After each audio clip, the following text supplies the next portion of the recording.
Isometric exercise for neck strengthening.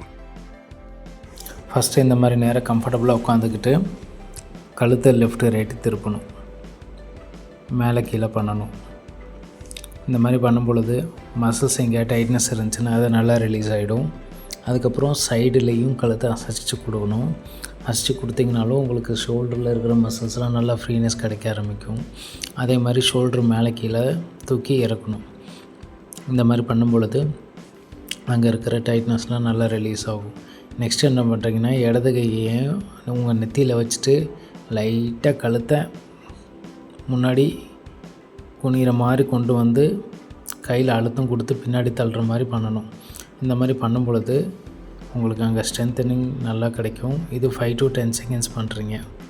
இது முடிச்சுட்டு அதே மாதிரி கையை பின்னாடி வச்சுட்டு முன்னாடி கையை புஷ் பண்ணணும். லைட்டாக அண்ணாந்து பார்க்கணும். அண்ணாந்து பார்க்கும் பொழுது உங்களுக்கு நல்லா பின்னாடி எக்ஸ்டெண்ட் அளவுக்கு வரும். அதை எதிர்ப்புறமாக நீங்கள் கையில் புஷ் பண்ணுறீங்க.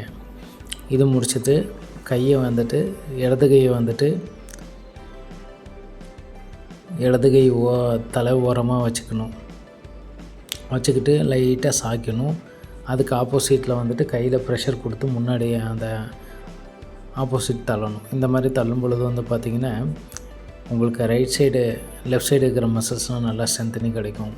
இதே போல் வந்து பார்த்திங்கன்னா வலது பக்கத்துலேயும் கையை அதே மாதிரி வச்சுட்டு கழுத்தை சைடில் லைட்டாக சாய்க்கணும். சாய்க்கும் பொழுது ஆப்போசிட் ஹேண்டை வந்துட்டு நாங்கள் ரெசிஸ்டன்ஸ் கொடுத்து பண்ணணும். இந்த மாதிரி பண்ணும் பொழுது உங்களுக்கு அந்த ரைட் சைடு இருக்கிற மசில்ஸ்லாம் நல்லா ஸ்ட்ரென்த்தன் ஆகும். நெக்ஸ்ட்டு என்ன பண்ணுறீங்கன்னா, இதே போல் கை வந்துட்டு இடது கையை லெஃப்ட் சைடு வச்சுக்கிட்டு லைட்டாக திரும்பி பார்க்கணும். திரும்பி பார்க்கும் பொழுது ஃபுல்லாக திரும்பி பார்க்காம அதுக்கு ஆப்போசிட்டில் கையில் புஷ் பண்ணணும். இந்த மாதிரி 5 to 10 செகண்ட்ஸ் ஹோல்ட் பண்ணுறீங்க. இந்த மாதிரி எல்லா எக்ஸசைஸும் இதே பேட்டர்னில் பண்ணணும். 5 to 10 செகண்ட்ஸ் ஹோல்ட் பண்ணணும். நெக்ஸ்ட்டு இது முடிச்சதுக்கப்புறம் வந்து பார்த்திங்கன்னா ரைட் சைடு வலது கையை அதே மாதிரி வச்சுட்டு வலது பக்கம் லைட்டாக திரும்பணும். இந்த மாதிரி திரும்பும் பொழுது ஜஸ்ட்டு ஆப்போசிட்டாக புஷ் பண்ணணும். கையில் பண்ணும் பொழுது உங்களுக்கு அங்கே மசில்ஸ்லாம் நல்லா ஸ்ட்ரென்த்தனிங் கிடைக்கும். இந்த மாதிரி ரெகுலராக ப்ராக்டிஸ் பண்ணுங்கள். உங்களுக்கு நல்லா டிஃப்ரென்சஸ் கிடைக்க ஆரம்பிக்கும்.